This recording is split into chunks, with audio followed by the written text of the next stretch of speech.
नमस्कार साथियों, कैसे हैं आप सब। थर्सडे की सुबह के 7 बज रहे हैं और देखिए हम ठीक समय पर आपके साथ उपलब्ध हैं आपके फेवरेट प्लेटफॉर्म वैदिक शिक्षा पर, और साथ में हैं आदरणीय LK भार्गव साहब। और हम डिकोड कर रहे हैं सिविल लॉज को इस लेक्चर सीरीज में, जिसमें से पहला लॉ हमने लिया है अकोमोडेशन कंट्रोल एक्ट। अगर आप इसके बाद किसी और लॉ को समझना चाहते हैं, कोई और टॉपिक समझना चाहते हैं, तो जरूर कमेंट बॉक्स में हमें बताइए। आज हम भार्गव साहब से समझेंगे कि स्टैंडर्ड रेंट तय कैसे किया जाता है, मानक भाड़ा नियत कैसे किया जाता है, और भाड़े में वृद्धि यानी किराएदार में रेंट में वृद्धि कैसे हो सकती है, उसको बढ़ाया कैसे जा सकता है, इंक्रीज कैसे किया जा सकता है। इससे पहले कि लेक्चर स्टार्ट करें, स्वागत करते हैं भार्गव साहब का। सर प्रणाम, आपका स्वागत है। धन्यवाद। स्टूडेंट्स की तरफ से जी। ऐसा ही माने लगन से लगे रहो, सफलता आप जिस रास्ते पर जा रहे हैं उस पर निश्चित मिलेगी आप लोगों को। आपके आशीर्वाद से मुझे लगता है कि सफलता मिल ही जाएगी, और जिस रास्ते पर आप चल रहे हैं कम से कम लॉ का ज्ञान तो बहुत जरूरी है, आपको हो ही रहा होगा।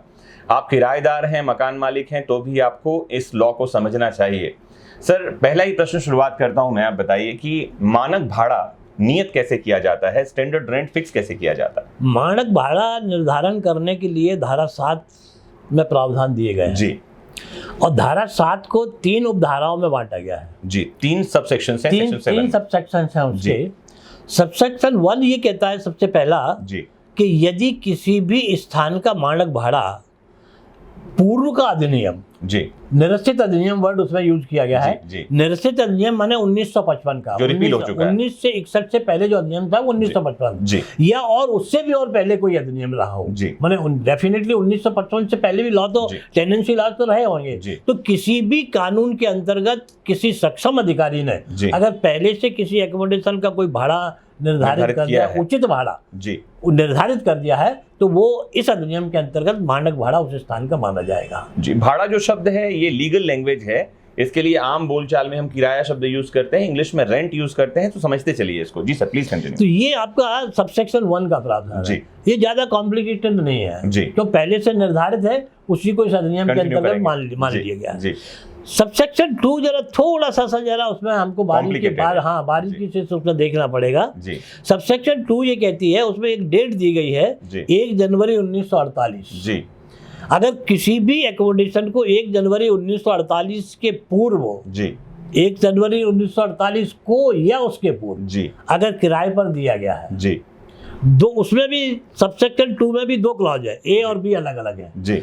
पहले क्लॉज में है किराए पर दिया गया है और दूसरे क्लॉज में अगर किराए पर नहीं दिया गया है तो कैसे होगा जी। तो एक चीज है, पहले हम लेते हैं कि अगर मान लीजिए किराए पर दिया गया है जी, तो वो किराया कितना है जी, और उसके साथ ही नगर निगम या नगर पालिका जो भी संपत्ति का वसूल करते हैं उनके रजिस्टर में एनुअल रेंटल वैल्यू उस मकान की क्या लिखी है जो है जी। तो वो रेंटल वैल्यू में से जो भी कम होगी उसको हम बेस वैल्यू मानेंगे। स्टैंडर्ड रेंट के लिए बेस वैल्यू हम उसको मानेंगे। अच्छा, अगर मान लीजिए कोई मकान 1 जनवरी 1948 के को या उससे पूर्व किराए पर नहीं दिया गया है, तो वहां पर एक अप्रोक्सीमेट अंदाज लगाया जाएगा कि उस लोकेलिटी में अगर ये मकान किराए पर दिया जाता तो कितना किराया मिल सकता था जी। वो और वही नगर निगम के जो इन दोनों में से जो भी वेस्ट वैल्यू कम होगी वो, तो इस प्रकार से दोनों क्लॉज के अंतर्गत वेस्ट वैल्यू हम डिटरमाइन करते हैं। ठीक है। और वेस्ट वैल्यू डिटरमाइन करने के बाद में उसमें आगे ये दिया गया है कि अगर वो एजुकेशनल इंस्टीट्यूशन या रेजिडेंशियल पर्पज के लिए यूज हो रहा है तो इस वेस्ट वैल्यू में हम 35% और जोड़ देंगे, इंक्रीज कर देंगे। और अगर नॉन रेजिडेंस इन दो के अलावा अलग किसी पर्पज के लिए है तो उसको 70% इंक्रीज कर देंगे। ठीक बात है। और एक तीसरा क्लॉज और अगर दिया है उसमें, वो क्लॉज ये कहता है कि यदि प्रॉपर्टी टैक्स की लायबिलिटी मकान मालिक पर है जी, तब तो ये क्लॉज लागू होगा जी। अगर प्रॉपर्टी टैक्स किराए में इस प्रकार का मकान मालिक ने तय किया भाई टैक्स आप भरेंगे, तो फिर क्लॉज C वाला लागू उसमें नहीं होगा। ठीक है सर। सबसेक्शन 3 को समझने के लिए थोड़ा सा उसकी लैंग्वेज पढ़ना जरूरी है, क्योंकि यहाँ पर सबसेक्शन 1 और 2 के प्रोविजन जहाँ लागू नहीं होंगे वहाँ पर सबसेक्शन 3 के प्रोविजन लागू होंगे। तो पहले जरा उनको पढ़ के सुन लीजिएगा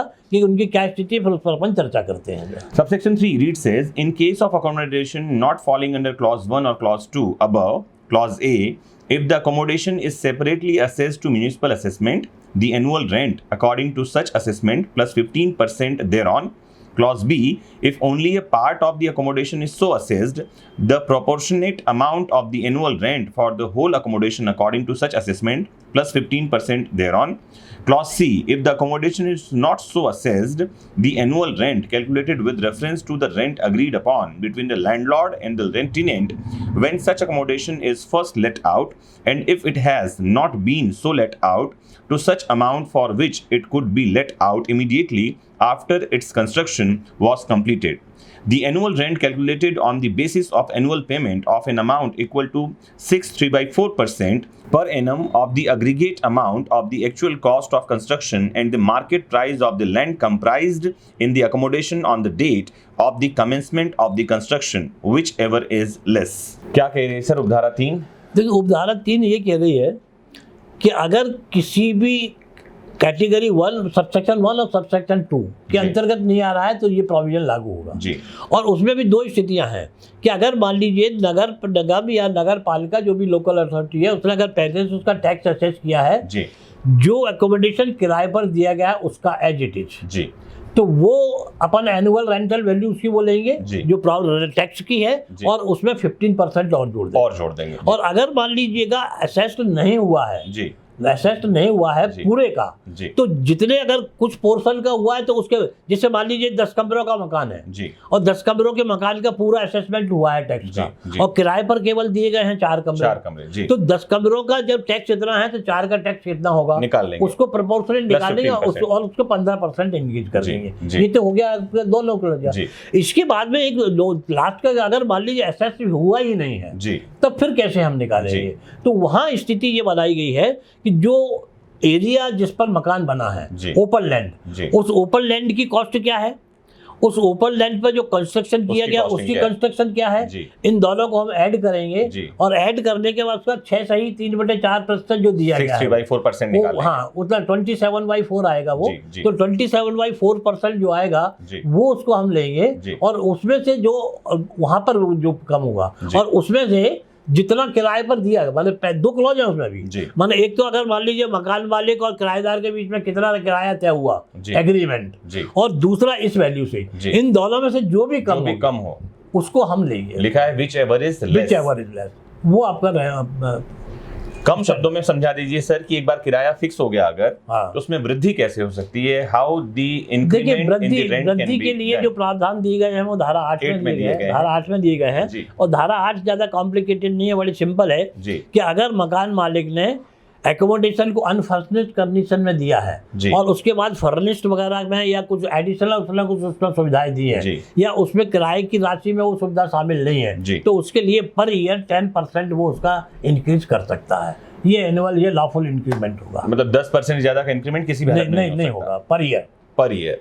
तो अगर आपने कहीं मकान किराए पर ले रखा है और मकान मालिक 10% से ज्यादा का इंक्रीमेंट कर रहा है तो आपको जाग जाना चाहिए, अपने अधिकारों को जानना चाहिए। अधिकार क्या है, ज्यादा किराया कोई ले रहा है तो रेमेडी क्या होगी, हम समझते रहेंगे इस सीरीज में कि आप कहां कंप्लेंट कर सकते हैं, शिकायत कहां कर सकते हैं, सुनवाई कहां होगी, अपील क्या होगी, क्या रेमेडी आपके लिए है। करना आपको ये होगा कि जुड़े रहना होगा इस प्लेटफॉर्म से। हर थर्सडे सुबह 7 बजे भार्गव साहब के साथ हम डिकोड कर रहे हैं सिविल लॉज को। आइए देखते हैं सेक्शन 8 से कौन से क्वेश्चन बन रहे हैं। पहला क्वेश्चन जो सेक्शन 8 से बन रहा है वो है The landlord may lawfully increase the standard rent per year by an amount not exceeding। भूमि स्वामी प्रतिवर्ष मानक भाड़े में यानी कि किराए में कितनी राशि से अधिक राशि की वृद्धि नहीं कर सकता है, या अनधिक वर्ड है इसका मतलब है अधिकतम कितनी राशि की वृद्धि कर सकता है। आपके सामने हैं ऑप्शंस और आपका आंसर है अधिकतम 10% यानी 10% की वृद्धि कर सकता है किराए में भूमि स्वामी प्रतिवर्ष। चल रहे हैं हम अगले प्रश्न पर। अधिनियम की धारा 8 के अंतर्गत मानक भाड़े में कितनी वृद्धि की जा सकती है। Under section 8 of the act how much amount could be increased in the standard rent. Options आपके सामने हैं, आंसर मैं दे ही चुका हूं और हमने सेक्शन 8 में बहुत डिटेल में से डिस्कस किया है, तो मैं इसका आंसर नहीं दे रहा हूं, आपके लिए छोड़ कर जा रहा हूं। और आप मुझे कमेंट बॉक्स में बताइए कि कितनी अधिकतम वृद्धि की जा सकती है मानक भाड़े में। भारत में बहुत सारे लोग किराएदार मकान मालिक के डिस्प्यूट में पड़े हुए हैं और साथ ही जमीन के मामले बहुत ज्यादा हैं जो डिस्प्यूटेड हैं। अगर आप इस सीरीज से जुड़े रहेंगे तो यकीन मानिए बहुत जल्दी ही आपके पास इतनी जानकारी होगी जितनी एक प्रैक्टिसिंग लॉयर के पास भी नहीं होती है, क्योंकि हम आपके सामने लेकर आ रहे हैं भार्गव साहब के अनुभव का खजाना। लाइक करिए, शेयर करिए, कमेंट करिए, मोस्ट इंपॉर्टेंटली जुड़े रहिए आपके अपनी फेवरेट प्लेटफॉर्म वैदिक शिक्षा से। नमस्कार।